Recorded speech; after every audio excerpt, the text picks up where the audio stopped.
Hello, ladies and gentlemen. Welcome back to Wheel Talk with Brit and Fred. We are early today, an hour early, because Brit had an appointment, that was necessary. And when did you know about this appointment, Brittney? I probably knew about it ages ago, but I wasn't looking at my calendar until yesterday. And then I was like, oh crap. So then I couldn't reschedule it. So There you go. it's just my son's orthodontist thing, which, you know. So yeah, I know. Don't schedule things on Tuesdays. No, it's all good. It's all good. So apologies for anyone who has been like, hey, I thought they were on at 6, and now we're on at 5, or like whatever time it is in your time zone. But yeah. So how's things, mate? You had a good week? Yeah, I had a really good week. I went to a different city in my same province here in Canada for a giant rodeo. So I don't know if you guys do rodeos No. in Europe at all, but it's basically a cowboy thing where people go watch, different horse things and bull riding and stuff. So we went for that, but it's a giant like midway amusement park, food vendors, like just a whole bunch of things. And it's world renowned. So I was like, well, we better take the kids there when we're there, because I went to a concert with my daughter and I had a very interesting experience trying to sit in some wheelchair accessible seats. So I can tell that story. Nice. Oh yeah, So why not? I mean, if you want to hop into it, that's great. That sounds really cool, though. A rodeo, like that, is definitely something that is definitely American or like North American. It's not something that's that popular. Although I suppose they do the running of the bulls in Spain, but I think like actually riding the bulls. Yeah. Anyway, tell me more. yeah, they're definitely popular here. This is the first time I've ever been there, so I went with my cousin to the rodeo section of it. I was at the midway where the rides and stuff were all day with my kids. And there was just like a lot of people, and the bathroom situation was like really annoying because every time I went to the bathroom, there was loads of people waiting in line for the accessible stall that shouldn't have been in there. So I was so polite and like fine all day, being like, it's a really busy crowd, and just it wasn't worth my time to get super pissed at all these people. So I was like, all day my like compassion meter, I have this compassion meter, was like getting used up. And then by the evening when the rodeo was on, I went and sat with my cousin in some like special seating that she had access to for the rodeo part. And then after, there was supposed to be a concert and fireworks and stuff like that. So she was like, when we're done here, you have to go across to the other seating that's generalized seating. And there's 2 wheelchair sections. It doesn't matter which one you sit in. So just go find a seat. So that's what I, had in my mind. I'm like, I'm going to go over there and sit in this generalized wheelchair seating. And so I go into the one section that's the closest, and there are only a couple of seats because there's like folding chairs for able-bodied people that are sitting with people with disabilities there. And there was a couple of folding seats that were empty. So I was like, oh, these are not taken.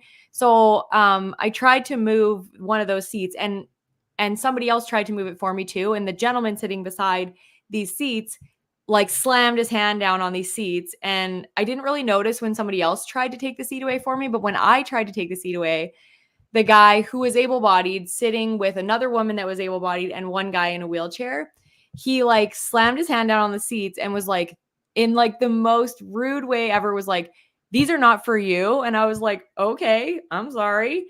And then I was like, What a I dick. tried to wheel away, and I was like, you didn't have to say it so mean. Like, I'm just trying to find a seat. And then he was like, that was the nice version. And I was like, okay. So I was like super mad because where you buy here in Canada, and I don't know what it's like in Europe, you're only allowed to buy one ticket for an able-bodied individual beside a wheelchair seat. So in Yeah. any wheelchair section, you're only allowed Yeah. to buy 2 tickets together. And these people had 4 able-bodied people and 1 person in a wheelchair. So they bought 5 wheelchair section tickets, and 4 of them were for able-bodied people. And I was like, so I wheeled away, and I was like, okay, I'm like super annoyed that this able-bodied person sitting by 2 more able-bodied people saying that I can't sit in this wheelchair section.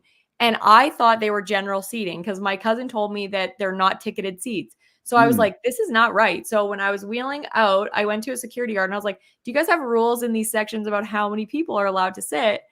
in these sections that are able-bodied? And she was like, yeah, one per wheelchair. And I was like, well, there's people over there that have a bunch more. So then she was like, okay, show me where they are. So I went up there and I showed them. And I was like, this is the gentleman. He told me I couldn't sit here.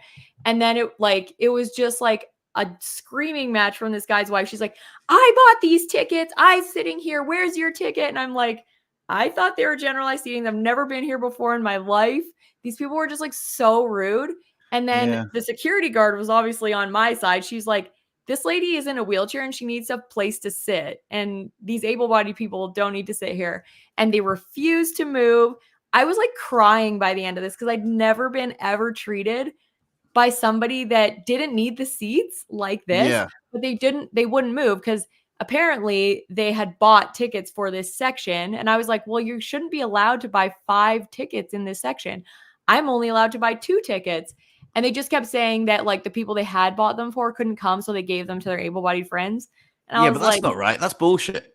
Yeah. So it was such an extreme experience, like where they were just like yelling and screaming and wouldn't move. And then the other people that were in there, they got involved because they were like, we tried to tell them to move at the beginning of the thing. And then in the end, like, I just was like, oh my God, it was so overwhelming to me. And we ended up just leaving. And when the manager came, like, because the security guard got a manager to come over, and she was like, yeah, I'd already spoken to these people. They are very rude. And then she was like, yeah, you're totally allowed to sit here. So they like made room for me.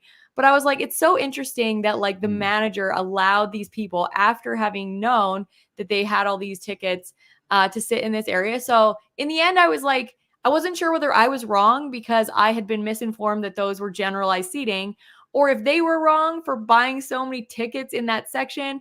And it was just a really interesting thing where I was just like, I understood why they let them sit there at the beginning because there was no other wheelchair like individuals that needed to sit there.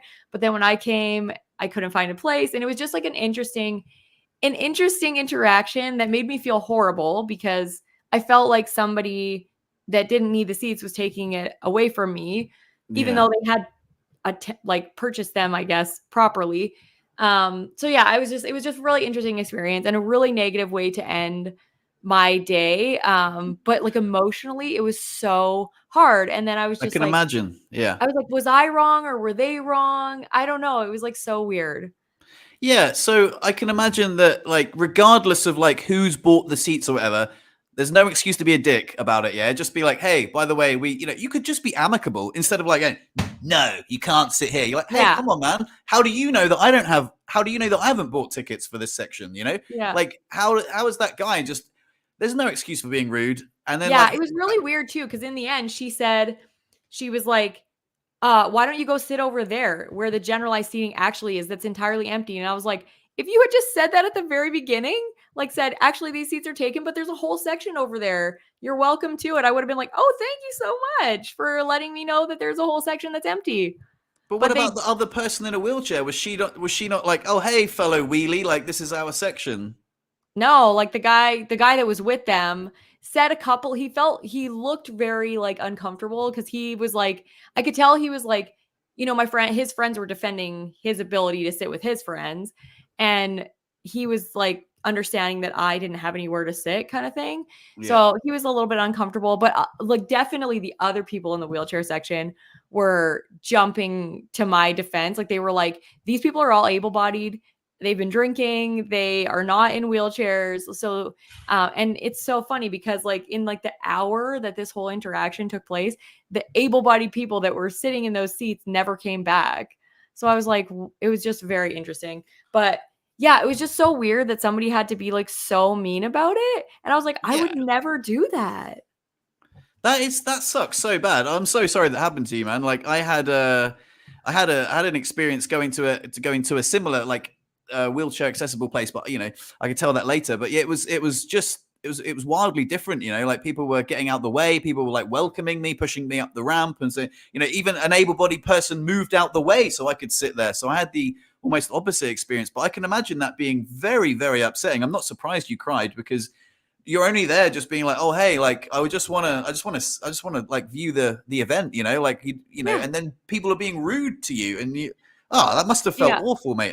Yeah. It was weird too because like I specifically chose one of my children to come and sit in that section with me, and then I was making my nephew and my other child go find a different seat. Like I was splitting up like my children Mm. to only take the proper amount of seats that I was supposed to take in that section, and these adults were just like, you know what I mean? And I've done that before, like in events that my daughter was like doing cheerleading at. I was in the wheelchair section with my son and my nephew, and another wheelchair came along, and I made them go move. I'm Yeah. like, you guys have to go find other seats because there's somebody in a wheelchair that needs this section. Like, I just would never do that. And I've never, in any situation where I've ever gone into a wheelchair section, people have just been like, oh, let's find room. Like, Right. normally it's so different. So I was like, it was such an odd experience, but one that like left me like so just dejected. But anyway, I just wanted to like share that. And I was curious, mostly just curious how it works in other countries. If it's just Well, here that like you can only buy 2 tickets, or if that's the same in other countries. Well, I had my own experience. Like this weekend, I went to see Dire Straits Experience, which was really cool. Oh, fun. It was really cool. So first of all, I'm not even a huge fan of Dire Straits. I was like, oh, I know some of their more popular songs.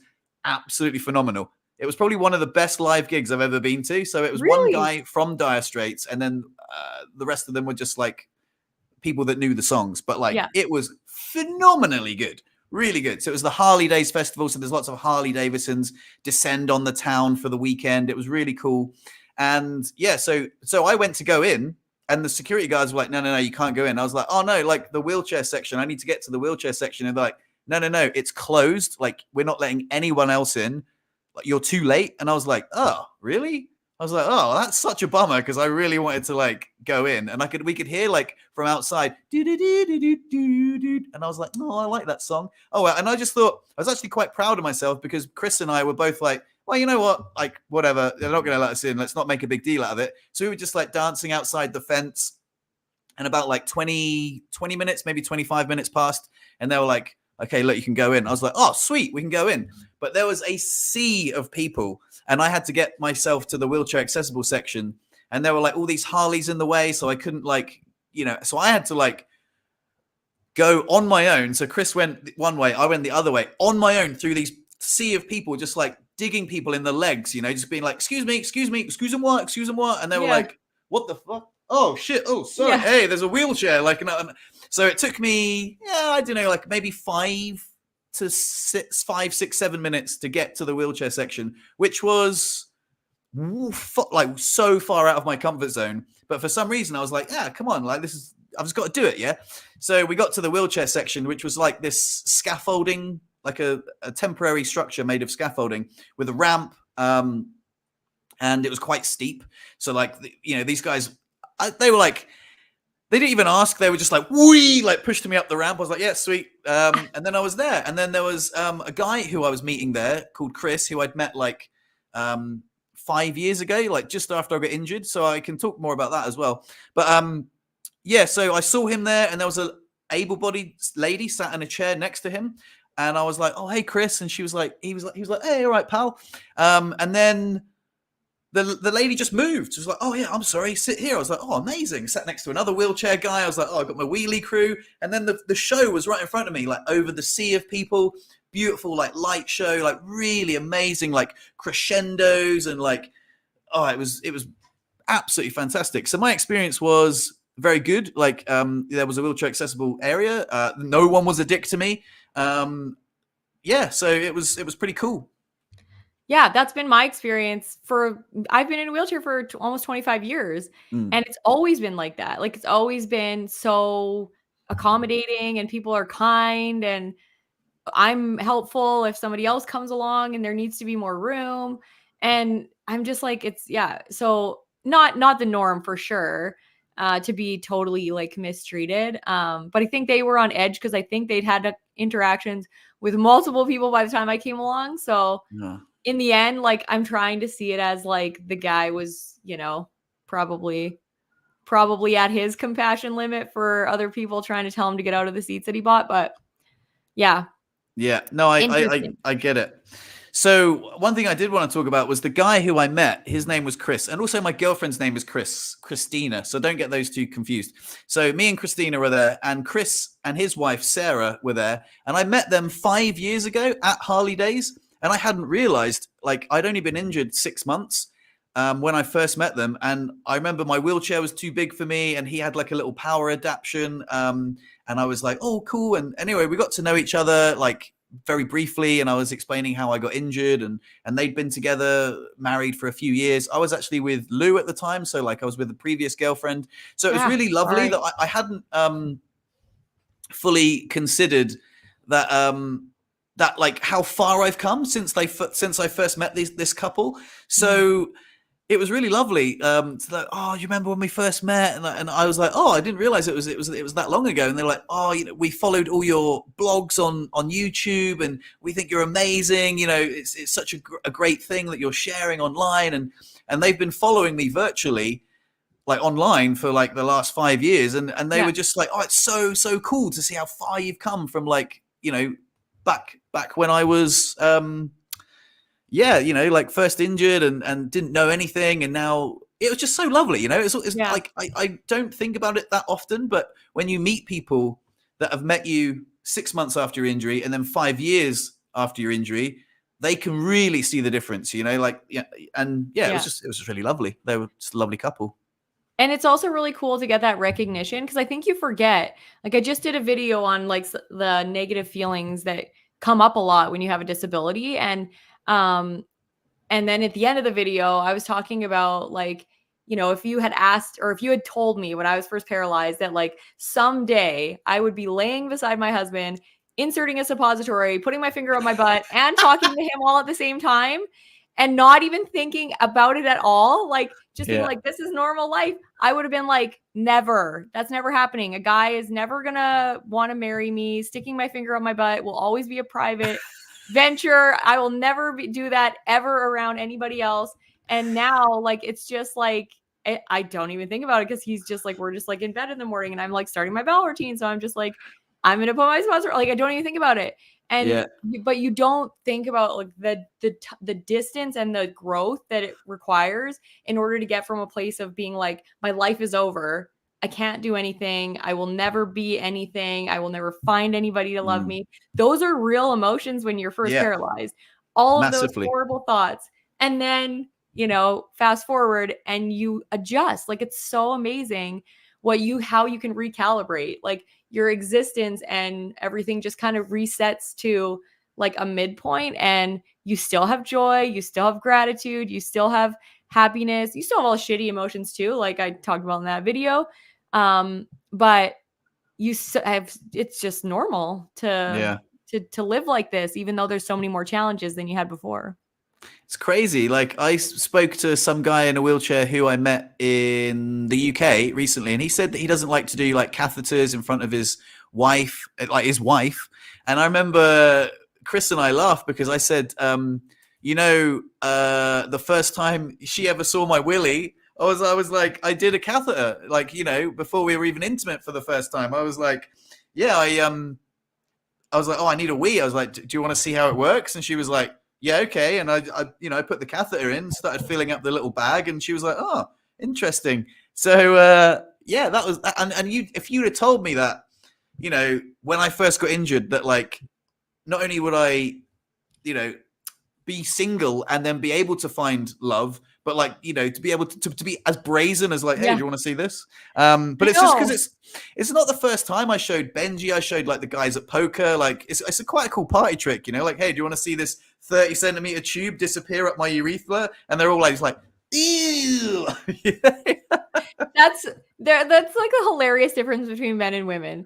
I mean, I'll cath around other women, but I've never been like, get your face in there so you can see it. But I guess it's kind of like a hidden part. It's interesting that I just replied to a comment and it comes up as replying from both of us. Oh, well, never mind. I've been weird, but anyway, I've been acknowledging the comments, but a little bit, but it really is quite distracting when we're talking. It is really hard to read and pay attention to like what you're saying at the same time. But I've never used my like cathing as a party trick. I've definitely like done it around people to be like, I have to pee, and because I pee from my chair and I have a zipper in the crotch of my pants and I'm wearing underwear, like you can't see anything. Like I just like slide my underwear to the side, and then Yeah. once the catheter's in, it goes back, so it just looks like a catheter coming out the side of my underwear. But yeah, so it's definitely something that you get so used to. And On at the first, like, subject, yeah. go ahead. I was just saying, on the subject of the comments, this is quite a good question. How do you manage to keep your cool when the bathrooms are being misused? You know what? I'm so used to the bathrooms being used by other people that it is like, unless it's like I have to pee. I still don't even, because if I have to pee super bad, when the person comes out, instead of educating them or saying something, I'm more worried about me peeing my pants. So I just go in, and so I think it's just like I'm numb to it now because I'm so used to everybody using the accessible bathrooms. And I don't know about in Europe, but here in North America, there's this gender inclusion movement where, like the transgender LGBTQ, all of that stuff. So now what they've done with it used to be a family and accessible bathroom that is like just a big bathroom. It is now an everybody bathroom. And I had one experience this weekend where like the line for the everybody bathroom was huge. And I'm like, is this the line for the accessible and family bathroom? And the lady in front of me turned around, who was just a able-bodied, individual in her like 30s. She turned around. She's like, this bathroom is for everybody now. And I was like, okay. And so like I left and went to find a different bathroom, which was hilarious because they were all waiting in line for a bathroom that was super busy. And I found one that had nobody in it. And I was like, suckers. But so That here, sucks. that's That actually a sucks. pet peeve of mine because they don't want to change. They don't have bathrooms that are male female bathrooms in every place now, so they just took the big bathroom that's outside of the female, because they have female bathrooms, male bathrooms, and there's accessible stalls in those ones too, but they also have a separate family bathroom. But That is it's not also, cool. That yeah, is so not now I'm cool. just like, Like, I it's don't just annoying. understand how. Sorry, I've talked over you. Then it's just, No, you're good. I just wanted to like that infuriates me. Really, absolutely infuriates me.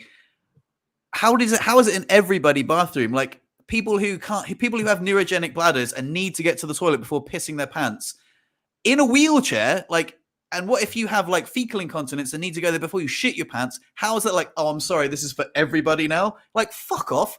Absolutely not. Like, what? How have you just taken? If you want to add a bathroom for everybody, do that. But you can't take it away from disabled people. That sucks.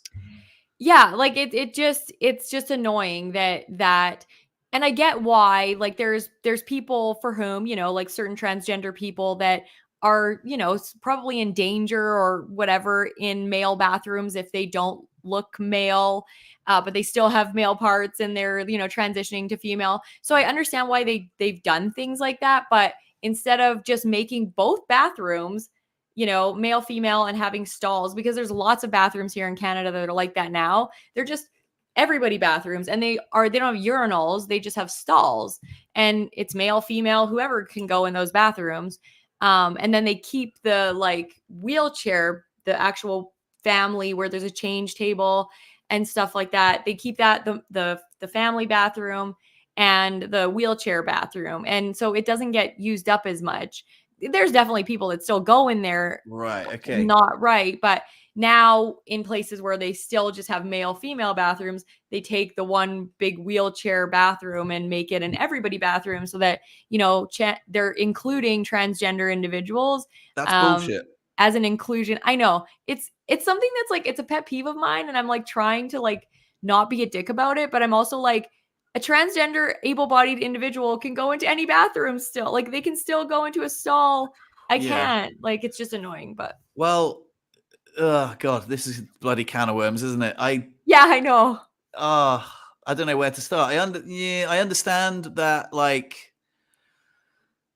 yeah, maybe there should be special inclusions for people like that, but don't take it away from the disabled people. Like, I don't know. I think maybe we should move on because Yeah, exactly. That's one that like I it's a really like loaded thing right now. So I was just trying to put it in context, but yeah, it's definitely not something that like it's a Yeah. sensitive topic. So we'll So talk about something else. gonna go back to that question. How do I keep my cool when the bathrooms are being misused? I've said it before actually on here. I think I've said it so many times, but it was not so much the bathroom, but the changing room at the swimming pool.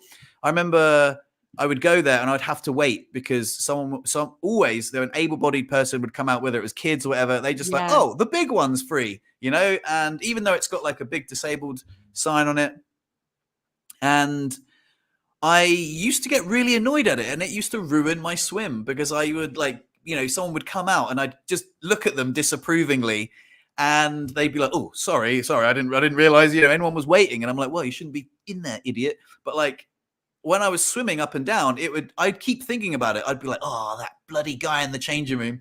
And in the end, I decided, I was like, "Okay, I'm just going to not get annoyed at it because it's like I have to take responsibility for my own thoughts, and I am swimming around angrily, keep igniting this thought in my head about that bloody person shouldn't have been in there." So I am actually in answer to the question, how do I manage it? I've actively decided not to get angry about it. Yeah. But that's the changing room. So it's a little bit different because I'm not in any mad rush to get in the changing room. It's not like I need a wee. But if someone is in a toilet and I need to get in there and they're not disabled, it is frustrating. I guess I'm actually really lucky. One of the things that was on my gratitude list this week was my ability to hold in a wee, because like I say, with a spinal cord injury, that is really, really good, right? I can hold in a wee for at least half an hour if I need to. Because I get a little bum wiggle. You might have seen me at the end of a podcast that we're doing. I'm like, oh, but I can hold in a wee for a long time. So that's something that I'm really grateful for. But yeah, it does annoy me.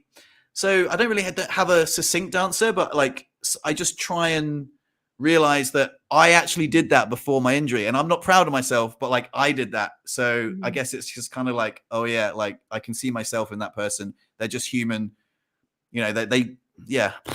It's a good question. It's a good question. It really, for me, it also depends on the situation. If I go into a bathroom and every other stall is empty and that one's taken by an able-bodied person, that makes me super pissed. Because I'm like, you deliberately took the big one, even though there were 10 other ones. But if I go into one and every single stall is taken and somebody able-bodied that doesn't need the accessible one is in there, I'm like, whatever. They were just taking the first available one probably. So it only really annoys me, and I still don't ever say anything when they've deliberately taken that one out of other choices. And they probably did it because they're like, there's nobody in here. Great, I'll just take the big one. But it's like the same argument as taking an accessible stall when nobody's in that one. They're just like, great, this one's open. But you can never predict when the other person's going to come along, right? So yeah, there's definitely things like that. But I had to actively, after that thing happened at the rodeo with that guy, I had to actively be like, why am I letting this affect my rest of my day, my weekend? Yeah. I couldn't sleep that night. I woke up the next day, I'm like, what am I doing? I'm like, this guy was an asshole, and I'm still letting his attitude affect my interactions with my kids, with other people. And I'm like, this is dumb. And I'm the first one to preach that your attitude and your perspective is the most important thing. So I'm just like, hey, I need to get over it. So yeah, I can understand though. It's really again, me swimming around the swimming pool, thinking about the person who was in the the accessible changing room. That's on me. I've got to take responsibility for that. And in a weird way, even though that guy was such a dick to you, but you got to take responsibility for hey, I keep reigniting that anger in my head. I keep thinking about that. He's probably not even thinking about it. Or maybe he's like, oh, you know what? I was a bit of a dick to that lady. I kind of feel bad. Maybe he's actually feeling remorse, but you're like, ugh. And it's so weird, isn't it? How we reignite the anger sometimes in our heads. And, yeah. And if I'm thinking back on the whole situation, I didn't say, hey, are these seats taken? I just tried to move it. So in his mind, he was probably she was being a dick too, just assuming she could sit here. So I'm trying to just go over how I could do things differently in the future in order to alleviate that situation or make communication better, at least on my end. And if somebody's still a dick, then they're still a dick. But yeah. I thought maybe we would you could ask me if I journaled. Remember? I was literally about to do that. So I was saying about stuff on my gratitude list, and I was saying about I'm really grateful that I can hold in a wee. and you said that you were going to journal every day up until the podcast, so you would have something to talk about. And I want to know, did you do it? I only journaled one day because I'm. Brittney, why? But I did journal. But I didn't journal every day. And my excuse for that whole thing is that I didn't bring a journal on my trip. So I was like, what am I going to journal on? I could have journaled on my phone. Mate, you could. Here's a pen. You could write on anything. I know. Oh my god, that is a lame excuse. You can totally give me shit. I'm giving you shit. You said that you would do it for 7 days or 6 days until the next podcast, because that would give me something. I said I had some lovely comments. Brian Kinney WhatsApped me saying, "Oh, I love the thing you said about gratitude when you were talking to Brittney. I know it sounds cringy, but it's the key to happiness." And I was like, "I know." Brittney said she's going to journal every day until the next podcast, and then we're going to talk about it. I was like, "Oh, I can't wait to hear what she says." Amazing. And you've let the team down, mate. But I'm being honest. And I did do gratitude practice. So in my defense, I wasn't journaling about it, but I did do gratitude practice. I did do gratitude practice every day. So I did that. But I wanted to talk about this because remember how I said I've tried journaling in the past and I didn't actually really do it. But I found two full journals. So these journals are entirely full. So that's good. I have had times where I've actually journaled. I just kind of forgot about it. And it's obviously you probably have loads of full journals, but I did they're actually full of things. And then I wanted to share to the book that I was talking about, the gratitude book. It's called The Magic. Oh, nice. So this is the one that it's The Magic, and you have to do gratitude practice every day, and it gives you kind of guidance on it. Some is money gratitude, some is relationships, some is health. So it helps you stay focused on things so that you're just not trying to pull stuff out of thin air. And then there's 3 books in this series. So there's The Secret, The Power, and The Magic. And I don't have The Power, but one's on manifestation, the power of attraction, or the law of attraction. One's on gratitude. And I can't remember what the other one is on, but I don't have that one. But I'm familiar. Anyway, I totally dropped the ball. But you can give me shit. Well, I think someone's got to hold you accountable. Yeah, you said that you were going to do it, and I was really looking forward to it. But there you go. Never mind. So you did journal once. Yeah, okay. I did, and what I found, and this is interesting because I kept thinking because I didn't have a journal, I kept thinking if I was to write something down, what would I be writing down today? And I found that it was negative stuff that I was thinking about that I wanted to get out. And I don't know if that's normal, for you, if you use the page to kind of get out of your head the negative things that you're thinking and saying in your head. Sometimes I do. Yeah. Mostly positive things that you're trying to generate gratitude around. Yeah. So I have both experiences. And so most of the time I do gratitude journal. I've actually got my journal here, so I can show you what I wrote today. But I don't know how personal it is. But these are the things that I'm normally writing. But I don't know if it's too indulgent. But so basically, normally I'll write with the intention of gratitude. But sometimes if I'm having a rubbish time, I will journal about that. I'll be like, I could do better. I know that I'm not living my best self. I'm not doing, I'm not, I can do better. So if I'm staying up late watching YouTube before bed, if I get up and I don't journal, if I get up and I don't stretch and I don't exercise, or if I hold myself to a high standards. I want to be healthy and happy. And I know that journaling is the foundation of my happiness. And so if I don't do that, I'll beat myself up about it in my journal, weirdly enough. So I'll definitely use that. But most of the time, if I have a journaling streak, it's mostly to do with gratitude, if you know what I mean. So if I'm journaling every day, I'm like, oh, I'm grateful for this, I'm grateful for that. But if I don't journal for a while and I know that I have a mental health dip, then I'm like, oh, you know what? I haven't written in my journal for a while. I've been watching too much YouTube. I stayed up too late last night, and then but I won't say it too negatively, but I will be like, I can do better. And like just writing down like the things that I can do better helps me hold myself accountable for the, Yeah. Well, it's an interesting concept because like there was and I can't remember who he was interviewing, but Joe Rogan interviewed a lady that was saying that talking about your problems at all makes them grow. Because that's like when you keep talking about your problems, like maybe not just once or twice, but it was a very short snippet I saw on Instagram that said like just talking about your problems makes them grow because your your brain it starts to it's like that like confirmation bias like when you're on like YouTube or something and you just keep watching the same thing it just keeps giving you the same thing for the algorithms like oh she like really likes that and your brain is just like a trained like organ that generates thoughts. And so if you think about the same thing over and over again, it keeps generating or finding ways to generate thoughts around that thing. And so I was like, oh, that's really interesting. So I was curious if I was like, yeah, journaling, if it's therapeutic to get rid of those like negative things, put them on the paper, let them go so that you can like talk yourself through them kind of thing, being like, oh, I acknowledge them and now I'm going to let them go. Or if it's one of those things that actually makes them the thoughts stronger. I guess it might be like an experiment. Like I could experiment with, for like 10 days, I'm going to journal about only positive things that happened in my day.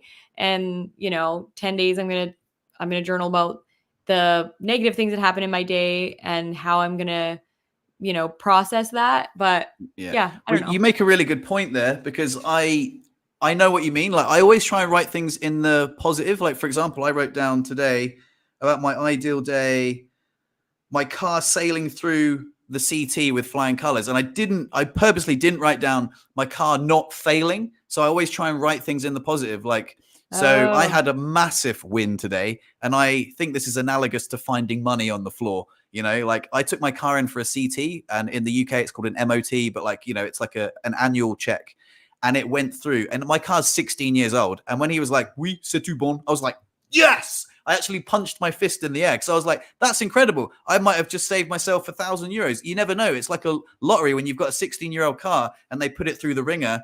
And then he's like, yeah, it's all good. And I was like, incredible. Yeah. And I'm not saying I manifested it, but when I wrote down in my journal, I definitely wrote down driving to Tenange for my CT and the car sailing through with flying colors.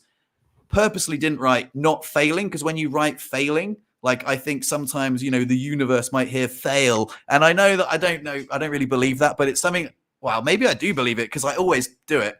But I think it's a little bit cringy, but it's something to do with like The Secret, like always write things in the positive, the things that you want to happen. So that's how I write in my journal. And in answer to your question about like writing down negative things, 100%, I think it really works. Like there's morning pages. Have you heard of morning pages where it's just stream of consciousness writing?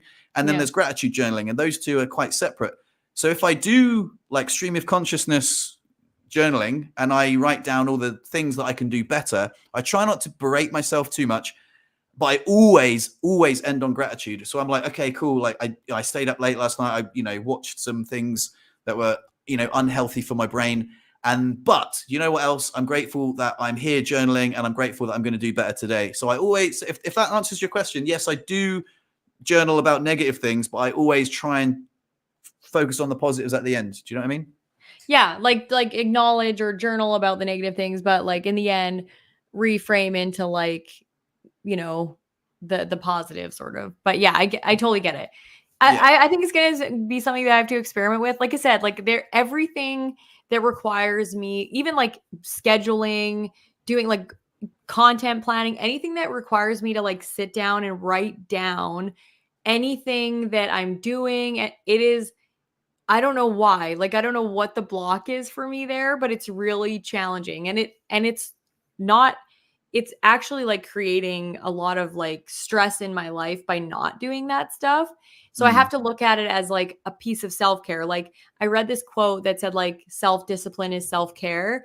And that is something that I struggle with a lot because I don't know, like I've just been conditioned my whole life to procrastinate on things and that it's some things I do like nutrition, things that I'm like, I find like fascinating and interesting, not necessarily therapeutic because it's like hard sometimes to have to sit and think through my thoughts. And even just like trying to do like my content calendar, I'm like, oh, I have to sit and think this through. And then I'm just like, it's so much easier to do shit on the fly. And I feel like that's what for me journaling is it gets lumped in with all those other things that are planning. You know what I mean? And it's like, but I get it. I think it's because I've reinforced the habit. So I get up and, there's 3 things I have to do every day: poo, shower, and journal. Like they're the non-negotiables, and stretch really. But I just stretch. I don't have to put that on the list because I always stretch in the morning. So stretch, and then I just get in my standing frame and I journal, and I just get into such a habit of it because I don't know. It just, like I say, it's the foundation to my mental health. Like I can't, like it's a non-negotiable for me.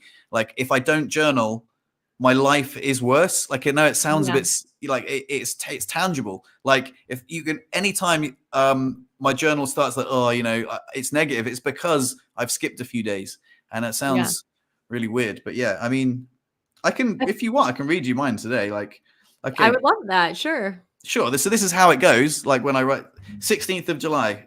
So I number them. Number 1, a great night's sleep, over 8 hours with no spasms or interruptions. Bliss. Waking up alert and pain-free, full of gratitude. Number 2, I went for a swim last night, last minute, impromptu, but loved it. I met Greg, the friendly lifeguard who offered me swimming aids, which were like hand paddles. Number 3, my love, Christina, who is just utterly adorable. Still can't believe how lucky I am to have her in my life. Number 4, sunshine and summer is here. I'm seeing my friend Sai on Thursday, which will be awesome. Number 5, podcast this evening with Brittney once again. Number 6, I saw a great documentary about a man with 1,000 kids last night. That was fun. I don't know if you've seen that on Netflix, but we can talk about that. And then I told you last week about my ideal day. So this journal prompt I've been experimenting with is just so powerful. My ideal day sees me being loving and present, driving to Tenange for my CT and the car sailing through with flying colors, coming home happy and preparing for another glorious conversation with Brittney, all about all sorts of fun stuff. Ending the day with nice cuddles with my love. Thank you, life. That's pretty much, sounds cheesy, but that's what, like, the sort of stuff I write down every day. So like what, like, well, how much time does that take you? Like 10 minutes. Really? Okay. That see, I've for some reason I felt like it had to be more, but that seems like very doable. I actually found this thing, and I think it might actually help. I found like 151 gratitude journal prompts online because I was looking at something that would help me, because I did that book for a long time, that the magic book, because it gives you like some direction. And I felt like that's like always something I'm missing. The other journal that I filled up too was like this book that I did called Claim Your Power. And it was very specific journal prompting about like your past, your family, your relationship to money, your goals, your health, your like, it was very specific. And I would write for sometimes like 45 minutes because it had very specific things for me to like think about. And like, I was just reading it back and I was like, you don't actually like, I don't remember writing it sometimes, but when I read it back, I'm like, wow, like, because I always think that my journaling is just sporadic and doesn't have any structure and it doesn't make any sense when I'm writing it. But when I read it back, I'm like, oh my God, like it actually makes so much sense. So, I think I might try that because it's going to give me something to focus on. It's like my daughter with her, she has drawing prompts because she was like, I don't know what to draw, but she loves to draw. So she got a book that's like, draw this. And it just tells her like every day what to draw. And then she does. Yeah. I tell you what, there's such power in a good journal prompt. And it sounds quite cheesy saying it, but honestly, it's so powerful. When you like, sometimes you see a journal prompt and you're like, that's genius. That's absolutely genius. I love it. And because it forces you to answer that question. Like our brains are like designed to answer questions. So if you say like, my ideal day looks like, and you're like, well, what does it look like? And then you write down something that you can hold yourself accountable to. Like if I said my ideal day sees me being present and loving, then, when I'm with Christina, I'm not scrolling on my phone. I'm being present and loving, and stuff like that. And then these, like I say, these healthy habits, they stack on top of each other. And then you just end up being present and loving, like just as a default. And I think it's really nice. It's a great way. It's a great way to interact. Another thing I've been doing recently, which I'm really proud of, because one of the things that I suffer with is not very good self-discipline. But I was swimming last week, and I remember thinking, man, I could track my macros and cut my calories down to 1,600 calories a day and get like quite ripped. Like, because I work out a lot, but like I was at the swimming pool and there's like some lads like walking around with like a six pack, and I was like, oh, you know what, I could get quite shredded. And I remember thinking, I could do that, right? That's totally within my power to like get shredded. So I asked ChatGPT to write me a meal plan with, I told it, I'm in a wheelchair, I've got limited mobility, I work out, I'm in good shape, but I want to like lose a little bit of body fat, and I want to restrict my calories in a healthy way, nailing all my macros. And so ChatGPT wrote me a meal plan, and remarkably, I've stuck to it for now 9 days. And yeah, like I can really see the difference. Mostly just aesthetically. So I'm just like stroking my own ego that I'm like looking like a bit more ripped. But like I'm so proud of myself for the self-discipline that I've been like, oh yeah, like I said I would eat 1,600 calories a day for a week, and now it's been 9 days, and I've been having like whole grain rice with turkey breast and like broccoli florets. I'm like, who am I? Like this is not me. Like but it's totally doable. So I was just like really, really stoked with that personal achievement. Yeah. I think for me, and this is like something that I struggle with a lot, is like integrity, because like integrity is doing what you say you're going to do. And for me, my whole life I was externally motivated by just recognition from other people. And this is the thing that I'm like finding that like I have to shift in my mind, even like, because if it's externally motivated in any way and accountable, and I'm accountable to somebody else, it's never because then I know that I'm only doing it for somebody else, right? And I'm struggling with that. It's like a existential crisis for me right now, because I'm like, I've never ever been intrinsically motivated, like other than in like school and stuff, because I like learning. I love reading books about random stuff. I like learning in that way. So that's never been really hard. So I am intrinsically motivated that way. But I also think like recognition in some way is like a driver for me. And I don't know whether that's a negative thing or whether I can use it to motivate me enough to then build a habit that then becomes an intrinsic habit that I don't need external or extrinsic motivation for. So I'm not really sure whether it's like a positive thing, but at the end of the day, when I look at myself and I've done something because I said I was going to do it, not because I told anybody else I was going to do it, those are the things that make me feel so proud. Like you just said, nobody else told you to do it. You said you wanted to stick to this meal plan for your own reasons, and you did it. And I think for me, that's like, sorry, my phone was going off. I think that's the thing that like I'm working on the most, is the intrinsic, like I have like my own integrity. I have integrity because the things I say are the things that I do. And so I think that's like the thing that, yeah, I don't know if that makes Yeah. sense. So what's the difference, the intrinsic and the external? So like intrinsic is like the things that like you're motivated to do, and extrinsic motivation. Like, are you trying to get specific examples, or do you just not know what that really means? Yeah, I just want to I just want you to tell me what it means.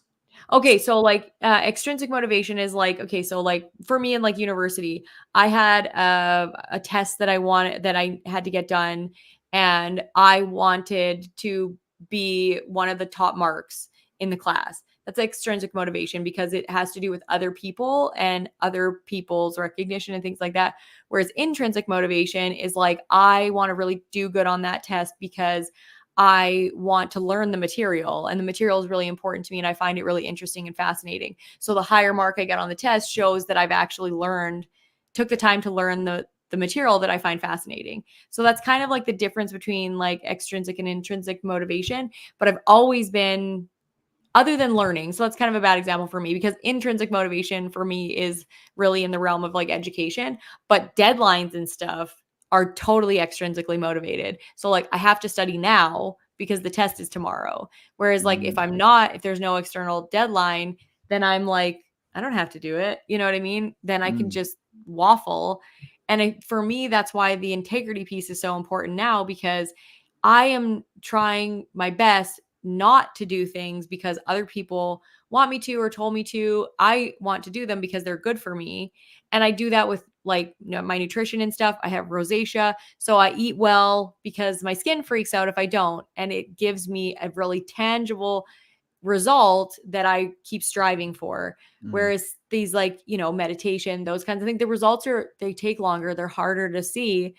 And even though I have had things in the past where they've been extremely valuable and they've given me very tangible results, I kind of use it like for this specific thing. And then I don't build a practice. Like when I have really bad health anxiety, I will use mantra meditations and they'll make me feel better. Or I'll use this other thing called emotional freedom technique that makes my thought patterns reduced. And then once they're reduced, I stop using it.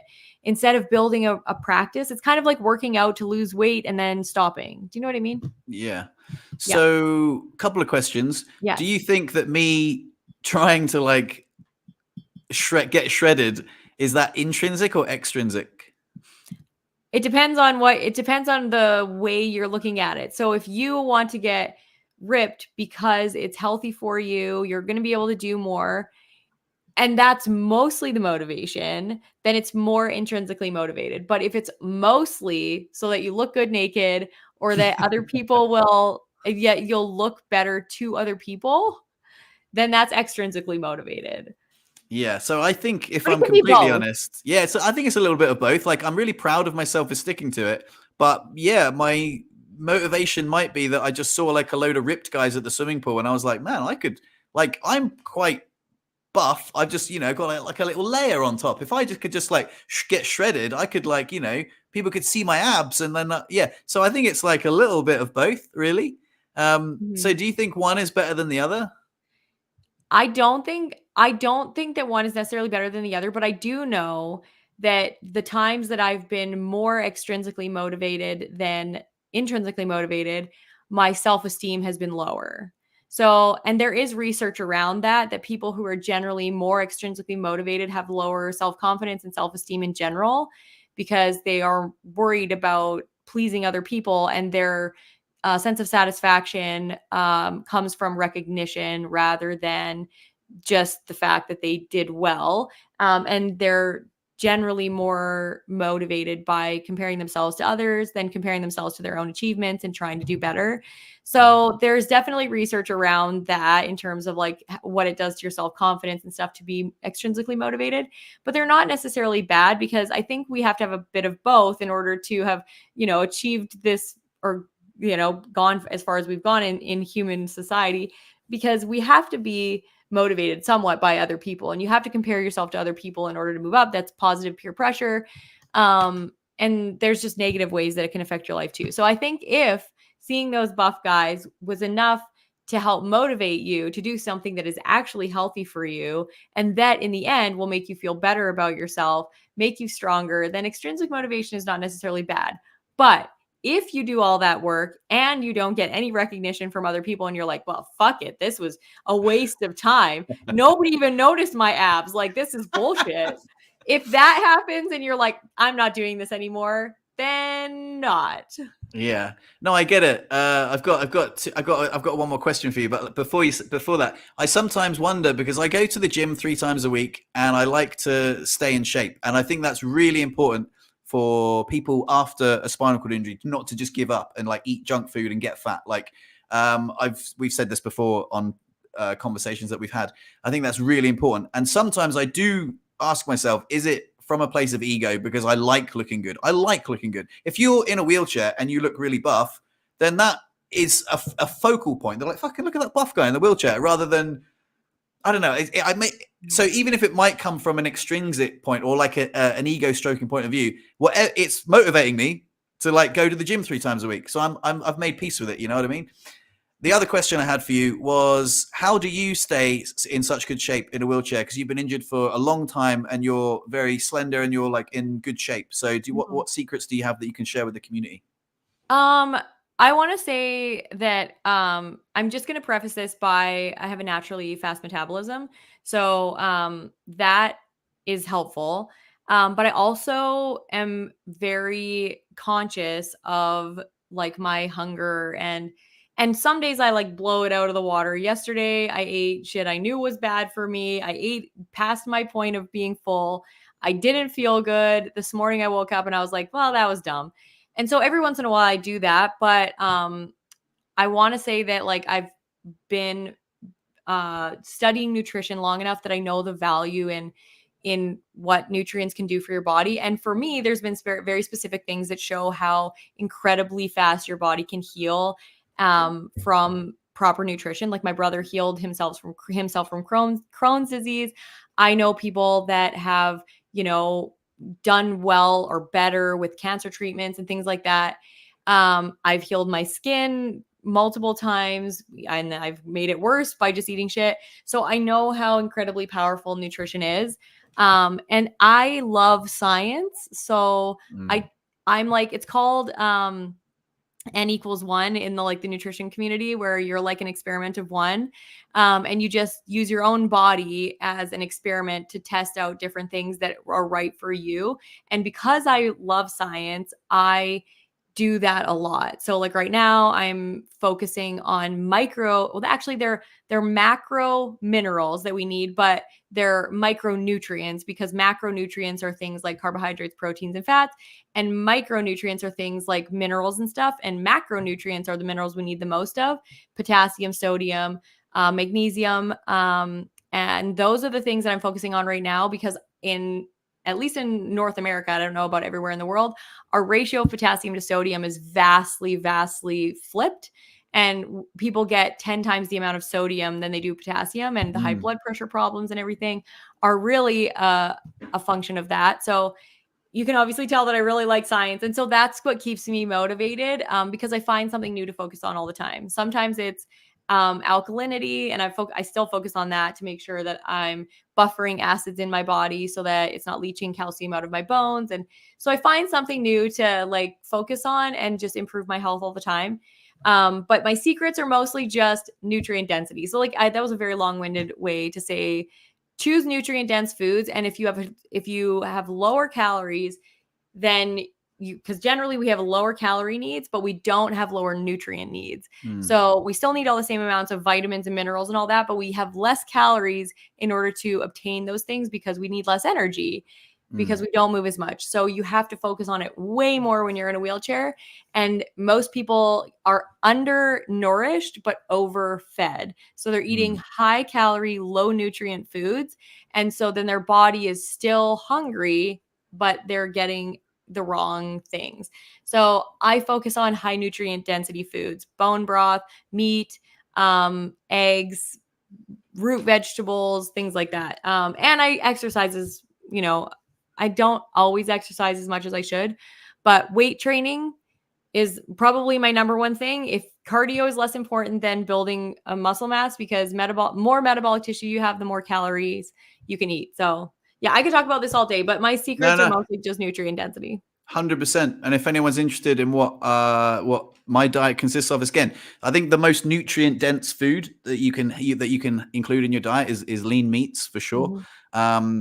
So my diet consists of lean meats, whole grains, low fat dairy products, and fruit and veg.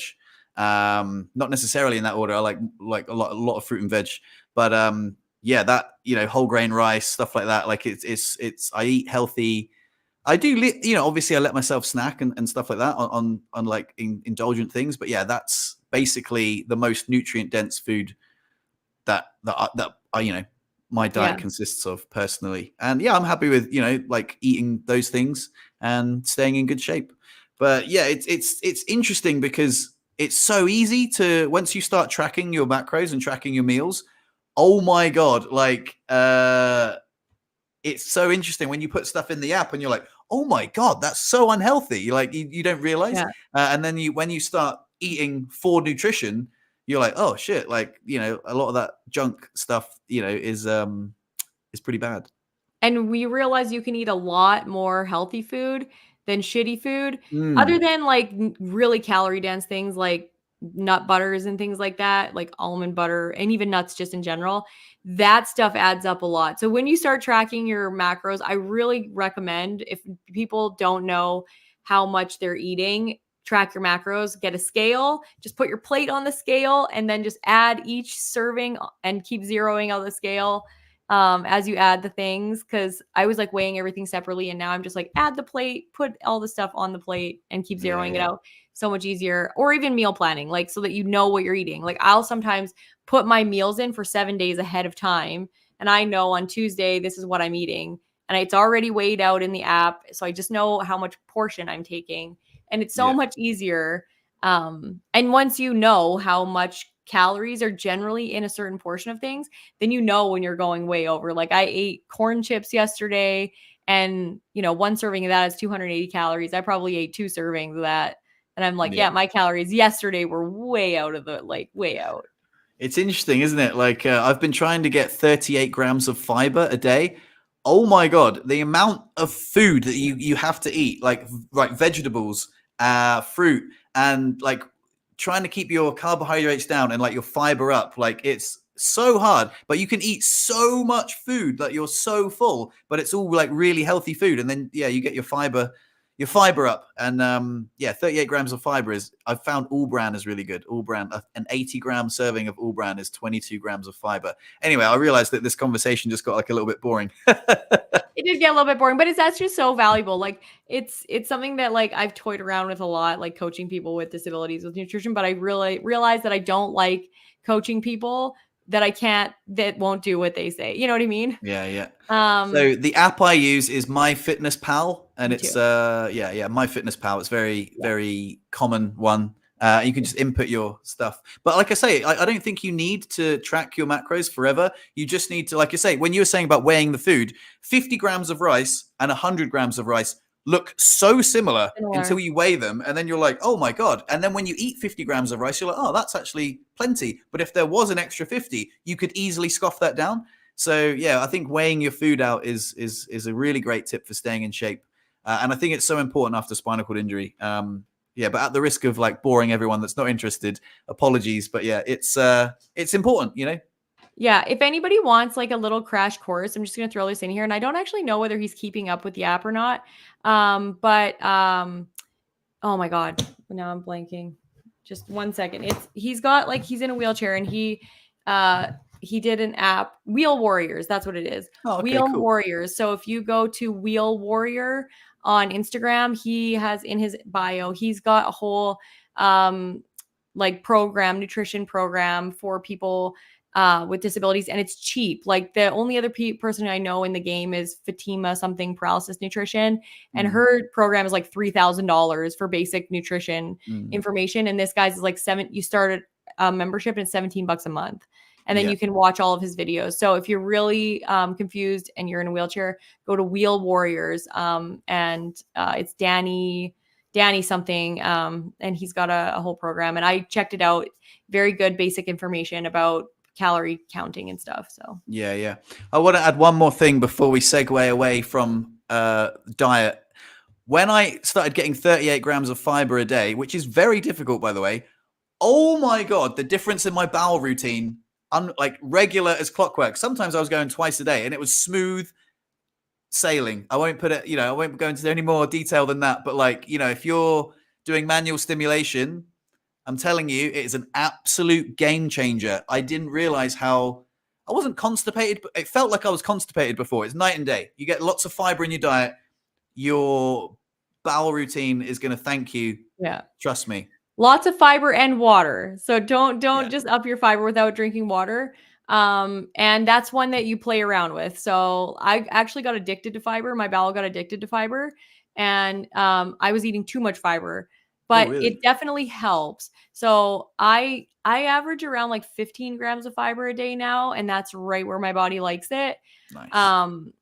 But fiber is definitely something that you have to pay attention to as somebody with a spinal cord injury, and you can really determine the softness of your stool depending on like how much water and fiber you're eating. So like I like to keep mine on the soft side. It's remarkable. And if like before, mine was like not hard, but like, yeah, exactly. Like it was clean coming out, and it was easier that way. But yeah, fiber I've gone from like dense, like, like a dying sun, like just dense like horrible stones coming out my bum to like, oh, it's like squeezing a tube of toothpaste. Yeah. Oh, there we go. That's right, like that's the right enough. consistency. You want to get a good consistency. You want to get a good texture. You know what I mean? So yeah. Anyway, on that note, I think we should end. We're at our hour. But thanks so much, Brit, for taking the time. And sorry, everyone who tuned in a little bit late. But it seems like we had a good crowd today, which was nice. Yeah, we did. I'm super glad. I can't wait to grow this some more because it's so fun talking about random stuff that, it is good, everybody isn't can it? relate to. I just wanted to show you something real quick. I actually was working on some logos for Wheel Talk. Oh, okay. I was like, me too. I was working on them too. So I want to see what you came up with. Okay, I come up with these 3. I don't know which one you like best. Oh, I love that. I didn't even think about like a wheelchair and a microphone. You're so much more creative. My thing was going to with caricatures of like us. Oh, nice. Well, I mean, that it could be that too. But which one do you prefer out of these 3? I like the wheelchair with the microphones and the headphones, like the microphone one, or I like the fist one. I don't know. They're all look good. They're both quite cool. I quite like all of them really. I thought like Wheel Talk was like yes with the microphone, but then I quite like just the microphone. But like, are you a graphic designer or what were you using to use that? I was using Procreate. It's like an app on the iPad. So I've toyed around with like getting an iPad just for that because I'm like it's so cool and you can do like write on the screen and stuff. But yeah. No, that's really cool. I do a lot of designs like that. But yeah, so all right, cool. Well, yeah, all right, awesome. Well, thanks everyone for joining us, and I appreciate Joy saying it wasn't boring. So thank you so much. All that talk about fiber and poo, Also, I thought if there's something you guys want us to talk about, put that in the comments under these chats. Ooh. Like if there's something you guys really want us to talk about, do that because we can talk about interesting things that people want to hear too. So. Oh, look, here we go. We got some feedback. Chair with the mic catches your eye, but looks too much like power to the people. Yeah, I vote for the third one. Yeah, sweet. Oh, and yeah, lots of people saying that the chat about nutrition and fiber wasn't too boring. There you go. It's just me being bloody self-conscious. Right. Anyway, thanks so much, everyone. Thanks, Brittney, and we'll see you next week, 6 o'clock. Yeah. Yeah, I promise. I'm not going to schedule anything. Bye. Nice. Cheers. Bye, everyone.